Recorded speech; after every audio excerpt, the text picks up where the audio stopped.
I'm going to start my first video on telling you what it is I'm trying to accomplish. I don't want to set this channel up to be like something where you tune into if you want to learn how to do long division or some physics matter. No, what I'm trying to do is pose my argument, I guess would be the best way to do it, on stuff that, if it's true, it changes how we think about everything. So what I do now is I figured I gotta get things because I don't have stuff like people have stuff that they do stuff. So I figured I'd come downstairs to my daughter's old room. As you see here, I did a previous thing on just war theory. So I'm gonna clean all this up.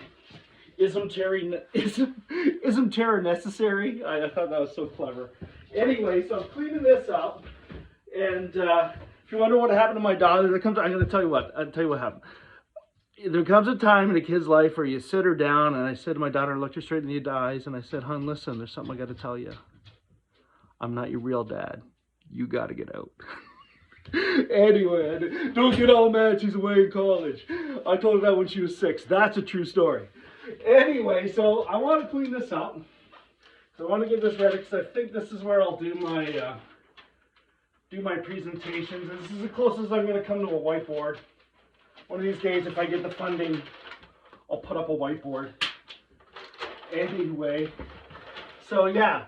So to start, I guess I'm gonna talk about Plato and Plato's divided line. Now, Plato was using this in the Republic as an analogy to describe the good, or what he perceived as the good, or who is responsible enough to lead. But I want to use it as something a little different. And turn this a little sideways. There we go. That's going to work. Anyway, so Plato's divided line is, let me just get this right here. We got Plato's. This one's gonna. Hopefully, the next videos don't take as long because you'll get bored. And I'm gonna put this up, and I just want to maybe around here just to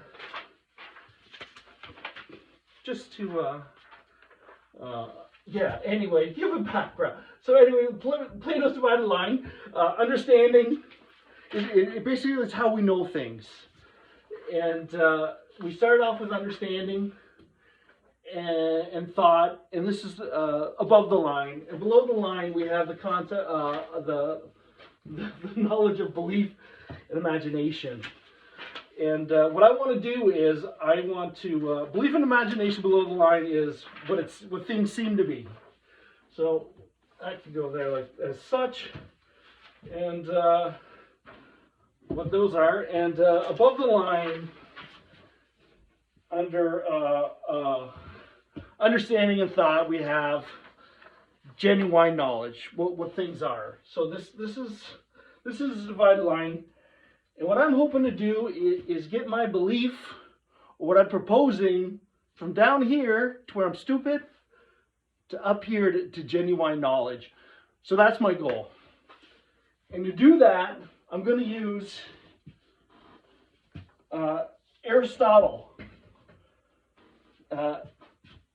Proposed syllogisms, because he believed logic was the best way to learn about things we don't know. So a syllogism is 2 premises and a conclusion. What I'm going to do is, because my argument, when I get to it, is going to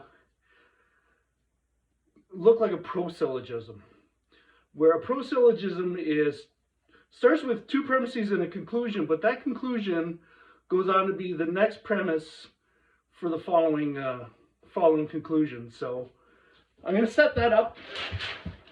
I'm going to put that in the background too, because as I go along and I make my videos, I figured that I'm out of thumbtacks, but that I could start my argument about the history of life, the history of extinctions, which eventually leads to what I propose is the meaning of life.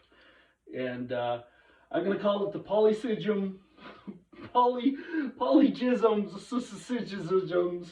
of prosyllogisms, that lead to the meaning of life. That's my goal. This is what my videos are going to be about. I'm going to start with the first video, the next video, and it's going to be discovering a pattern of extinctions.